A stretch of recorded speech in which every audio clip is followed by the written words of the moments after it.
saya ingin mengatakan bahwa kerusakan yang sudah terjadi dalam waktu yang cukup lama di Sumatera dulunya, di Kalimantan, dan sekarang itu bergeser memang ke Papua, Mas.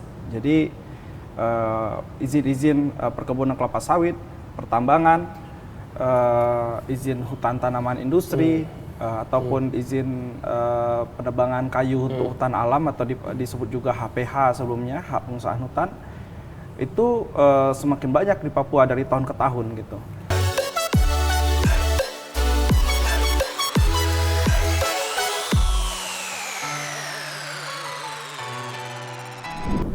Oke, kali ini saya dan Bang Alvan dan Uda Sarul akan membahas soal ancaman deforestasi di Papua usai penetapan daerah otonomi baru atau DOB.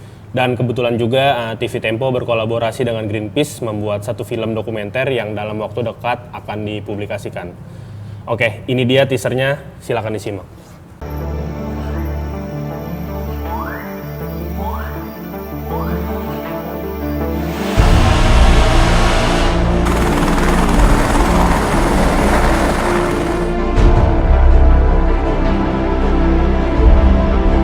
Hari ini saja hutan sementara dalam ancaman, kami merasa bahwa kami dalam ancaman besar karena masyarakat adat itu hidup bergantung pada hutan. Ketika hutan disentuh, hutan dirusak, maka masyarakat adat akan kehilangan kehidupannya. Itu sama dengan masyarakat adat akan mati secara perlahan-lahan.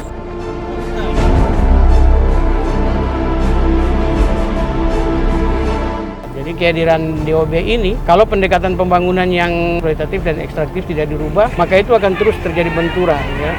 Konflik antara masyarakat adat dengan pemerintah, tapi juga dengan korporasi terkait dengan hak-hak mereka, itu akan semakin masif terjadi. Yang tinggal di tanah ini masyarakat adat Papua. Yang kena banjir akibat pengelolaan sumber daya alam adalah masyarakat adat Papua. Yang mati kelaparan miskin itu masyarakat adat Papua. Pertanyaannya, kami masyarakat adat Papua ini masih warga negara Indonesia, bukan?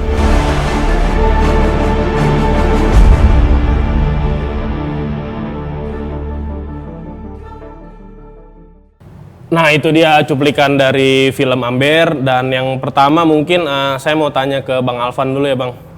Jadi Bang, setelah Abang melakukan liputan ke sana dan memproses film-filmnya, gambaran yang bisa didapat soal Papua, jadinya gimana nih Bang? Keadaan di sana gitu Bang? Iya, kalau ngobrol atau ngomongin soal Papua, sebenarnya apa yang expose oleh banyak media di Indonesia itu benar adanya sih sebenarnya. Tempo juga sering ya menulis atau mewartakan Papua.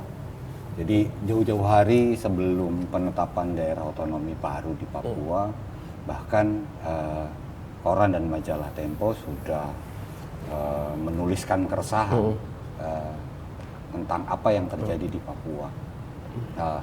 Dari sejak Papua bergabung ke Indonesia 60 tahun lalu gitu kan, nggak ada perubahan signifikan yang kita lihat gitu kan. Bahkan sampai hari ini kalau kata pejabat-pejabat pusat banyak perubahan di Papua, ternyata yang kami temui berbanding terbalik gitu, bahwa ya bisa dikatakan Papua ini juara di bidang kemiskinan, juara di sektor pendidikan gitu kan. Artinya kalau standar IPM di Indonesia itu harus di atas 6, di Papua bahkan justru kalau kita mau ngelihat data lah ya, Papua justru jauh di bawah itu. Abang kemarin kemana aja nih Bang?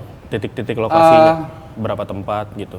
Ya kami datengin yang pertama Provinsi Induk lah ya, ke Jayapura gitu. Di Jayapura itu bisa terlihat sih ketimpangan yang terjadi akibat masuknya industri ekstraktif di sana lah ya. Di Bokrang yang kami datangi itu ada satu perusahaan namanya PT PNM itu. Bergerak di apa dia Bang? Bidang kelapa sawit kalau nggak salah ya. Kelapa sawit. Kelapa sawit. Jadi dia dapat konsesi, dapat izin di eranya Menteri Kehutanan Zulkifli Hasan saat itu. Gitu kan.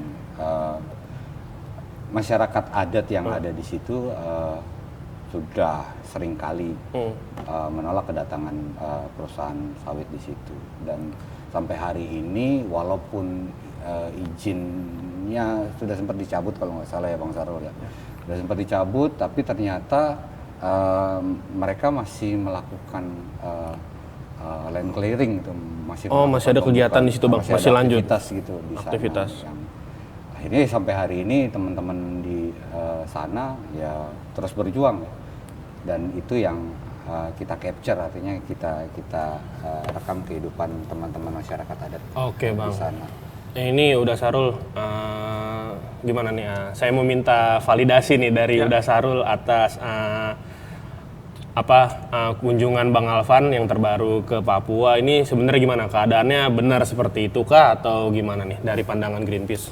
Ya, terima kasih Mas Billy. Ya, seperti yang disampaikan Mas Alvan tadi ya, saya ingin mengatakan bahwa kerusakan yang sudah terjadi dalam waktu yang cukup lama di Sumatera dulunya, di Kalimantan, dan sekarang itu bergeser memang ke Papua, Mas. Jadi izin-izin perkebunan kelapa sawit, pertambangan, izin hutan tanaman industri, ataupun izin penebangan kayu untuk hutan alam atau disebut juga HPH sebelumnya, hak pengusahaan hutan, itu semakin banyak di Papua dari tahun ke tahun gitu.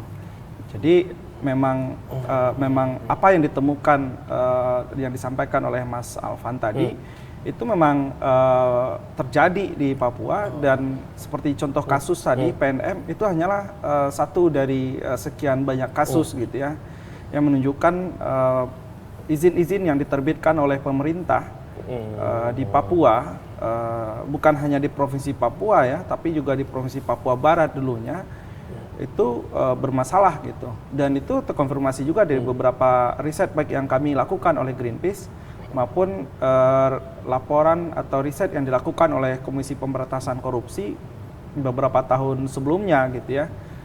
Begitu Mas. Nah gini setiap kami ngobrol-ngobrol sama teman-teman kami di Papua gitu kan, ternyata masyarakat adat di sana itu emang bergantung hidupnya sama hutan gitu udah. Ya. Nah emang sebenarnya dampaknya apa sih kalau misalkan ya hutan adat mereka terganggu atau mungkin bahkan sampai yang paling parah dicaplok gitu kan? Ya. Apakah mereka bisa gitu nomaden berpindah ke tempat lain, atau mungkin bakalan jadi seperti apa kalau misalkan hutan mereka terimbas oleh deforestasi gitu dah? Ada satu istilah yang sangat familiar di kelompok masyarakat adat itu Mas, terutama di masyarakat adat Papua. Hutan itu adalah ibu bagi mereka gitu ya. Hutan itu adalah rumah bagi masyarakat adat, terutama masyarakat adat di Papua. Jadi hubungan antara masyarakat adat dengan hutan itu bukan hanya hubungan ruang gitu ya, tempat mereka tinggal, tapi ada hubungan emosional, hubungan religius, untuk kepercayaan di situ, dan historik gitu ya, sejarah dengan dia dengan hutannya. Karena disitulah tempat mereka lahir, tempat mereka besar, mereka melakukan aktivitas sehari-hari, belajar dan sebagainya di area di hutan itu gitu ya, tempat mereka tinggal gitu. Oke, ini sebelumnya kita juga dapat info kalau Greenpeace pernah menerbitkan laporan berjudul Stop Baku Tipu gitu ya, sisi gelap perizinan di tanah Papua. Sebenarnya ini motifnya apa nih? Udah atas laporan ini, kenapa Greenpeace menerbitkan laporan itu udah? Ya, tadi seperti saya bilang bahwa perizinan itu terus bergeser ke Papua dan posisi masyarakat adat semakin terancam karena memang sebelum laporan Stop Baku Tipu dan sisi gelap perizinan di Papua itu Greenpeace juga sudah menerbitkan laporan sebelumnya yang fokus melihat situasi masyarakat adat, interaksinya dengan perizinan itu dari sisi etnografi gitu ya, pendekatan etnografi, sehingga kemudian kami coba dalami di dalam laporan itu izin-izin yang di Papua itu seperti apa gitu ya, dan ternyata dari semua izin yang kami analisis khususnya di Provinsi Papua di dalam laporan itu kami menemukan sekitar 25 gitu ya dari 32 izin perkebunan kelapa sawit atau pelepasan kawasan hutan untuk perkebunan sawit juga bermasalah Mas. Dan bahkan terindikasi ada mal administratif gitu ya dalam proses penerbitan itu, atau tidak sesuai dengan regulasi yang sebenarnya dibuat juga oleh pemerintah gitu ya. Oh, oke, ini balik lagi ke Bang Alvan. Bang, ini soal film yang baru aja digarap sama Greenpeace soal Amber ini. Sebenarnya apa nih Bang? Dari hasil dokumenter itu gambaran besarnya kita bisa dapat apa nih Bang? Ya sebenarnya film itu kan upaya kita menangkap keresahan yang terjadi di tingkatan grassroots lah ya, bahwa di tingkatan elit politik mungkin nggak terlihat itu apa yang dirasakan masyarakat adat, ketakutan mereka atas hilangnya penghidupan itu kan nggak tersentuh oleh elit-elit politik di daerah maupun di pusat. Nah keresahan itu yang coba kita expose, yang coba kita capture gitu, bahwa daerah otonomi baru diputuskan atau dilahirkan tanpa mengajak atau tanpa melibatkan masyarakat di dalamnya. Itu murni keputusan itu kalau saya ngobrol-ngobrol sama beberapa narasumber yang kami temuin di sana, misalnya dari Dewan Adat Papua gitu kan, Pak Leo gitu. Pak Leo dan teman-teman di MRP di sana tidak pernah dilibatkan dalam proses pengambilan keputusan untuk daerah otonomi baru. Teman-teman di Papua maunya mereka dilibatkan. Kalau bicara konteks demokratisasi, harusnya kan ada keterlibatan di dalamnya kan. Ini masyarakat Papua, orang asli Papua atau mereka menyebutnya, kita menyebutnya OAP gitu kan. Itu nggak pernah sedikit pun dilibatkan dalam proses pengambilan keputusan terkait hak hidup mereka. Ini cerita di balik layar, katanya Bang Alvan sempet nemuin narsum yang dia saking sebelnya sama DOB sampai nggak mau diwawancara gitu. Akhirnya nunjukin udah sama dia aja, sama dia. Emang sampai sebegitu parahnya gitu Bang, mereka nggak ya istilahnya bukan dipandang sebelah mata lagi, mereka udah nggak usah ikutan gitu. Ya itu dia yang tadi saya bilang bahwa nggak dilibatkan gitu. Jadi banyak orang asli Papua itu tidak dilibatkan. Ini kebijakan ini murni diambil langsung sama pusat, sama Jakarta gitu loh. Jadi ini anggaplah kebijakan rahasia lah ya, yang ternyata buat masyarakat Papua tuh nggak menguntungkan sama sekali, bahwa harusnya kan ada treatment yang berbeda buat teman-teman di Papua gitu. Di sana juga masih masyarakatnya masih bergantung sama hutan gitu. Ini yang nggak ditangkap sama kalau kita lihat ya, ini yang nggak ditangkap sama elit-elit politik di Jakarta ataupun di daerah. Melihat Papua itu mensamaratakan dengan kondisi daerah-daerah lainnya di Indonesia, bahwa Papua berbeda gitu. Pendekatan yang dilakukan untuk Papua seharusnya tidak seperti ini gitu kan. Itu baru satu sisi, belum lagi kasus-kasus pelanggaran HAM, kasus-kasus kekerasan yang terjadi di Papua misalnya gitu kan. Pendekatan keamanan yang dilakukan oleh pemerintah sampai hari ini itu bukan jawaban. Sebenarnya masyarakat Papua pengennya duduk bareng, ajak kami diskusi, ajak kami dialog. Bukan ada pengerahan pasukan, ribuan pasukan dari Jakarta gitu kan, dari daerah-daerah lain untuk menjawab persoalan di Papua. Gitu. Bukan dengan dibongkar gitu secara masif gitu kan, dimasukkan banyak industri ekstraktif ke sana. Bukan itu yang ditunggu oleh masyarakat Papua. Oke Bang Alvan, ini udah Sarul, kemarin dapat cerita juga dari teman kami yang ikut peliputan bersama Bang Alvan. Saat mereka ngambil gambar di pasar itu, teman saya sampai disangka orang pemerintahan gitu udah. Sampai diusir gitu teman saya. Ini dari mana nih? Dari pemerintah bukan? Kami nggak butuh bantuan pemerintah. Nah ini sebenarnya dari cerita itu sebenarnya daerah otonomi baru ini bisa dibilang berhasil nggak sih? Ada nggak sih dampaknya buat masyarakat Papua tuh, ada nggak sih DOB ini? Kalau berhasil mungkin kita belum bisa menilai di awal ya, Mas Billy. Tapi kemudian apakah keberadaan daerah otonomi baru ini akan memberikan manfaat bagi masyarakat? Itu mungkin bisa kita nilai dari apa yang pernah terjadi di Papua gitu ya. Karena pemekaran di Papua ini bukan cerita sekali gitu ya. Tahun 2003 itu Papua yang awalnya itu begitu dari Irian Jaya menjadi Papua dimekarkan jadi Papua Barat. Lalu dimekarkan lagi kabupaten-kabupaten di provinsi Papua maupun Papua Barat setelah itu untuk mencukupi gitu kota sebagai provinsi. Nah, pendekatannya sejak awal itu memang sudah top down ya, seperti dari atas ke bawah gitu, dan LIPI sendiri pernah mengatakan di Papua itu yang dibutuhkan adalah dialog gitu ya. Nah, setelah ternyata dengan kebijakan tanpa dialog dan yang dari atas itu tadi, kalau kita lihat dari belajar dari pemekaran-pemekaran terjadi di Papua, baik di levelan provinsi ketika Papua Barat dimekarkan, maupun kabupaten seperti Sarmi, yang salah satu yang dikunjungi oleh Mas Alvan, atau Kabupaten Yahukimo gitu ya,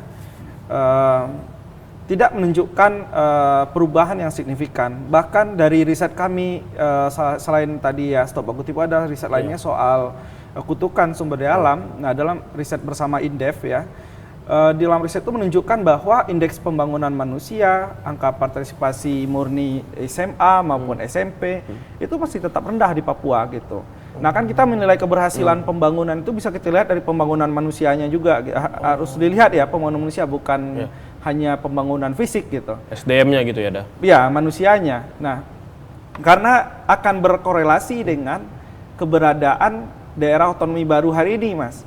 Nah, ternyata kalau kita lihat pembangunan manusia, indeks pembangunan manusia di Papua maupun angka partisipasi sekolah gitu ya, orang-orang asli Papua itu begitu rendah. Dan ketika ada DOB baru, artinya struktur pemerintahan baru nanti akan diisi oleh orang-orang yang berpendidikan kan, sementara pendidikan di Papua rendah. Nanti siapa yang akan mengisi? Nah, itu akan mendorong migrasi besar-besaran di Papua ke depannya. Dan sekarang sudah mulai terlihat ya sejak DOB ditetapkan oleh pemerintah, proses itu mulai berjalan, dan apa yang dikhawatirkan oleh banyak pihak terhadap DOB di Papua ini perlahan satu persatu mulai kelihatan ini, Mas. Jadi ditambah tadi ya cerita bahwa pemekaran-pemekaran di Papua itu tidak menunjukkan hasil yang tren yang positif selama ini gitu terhadap pembangunan manusianya.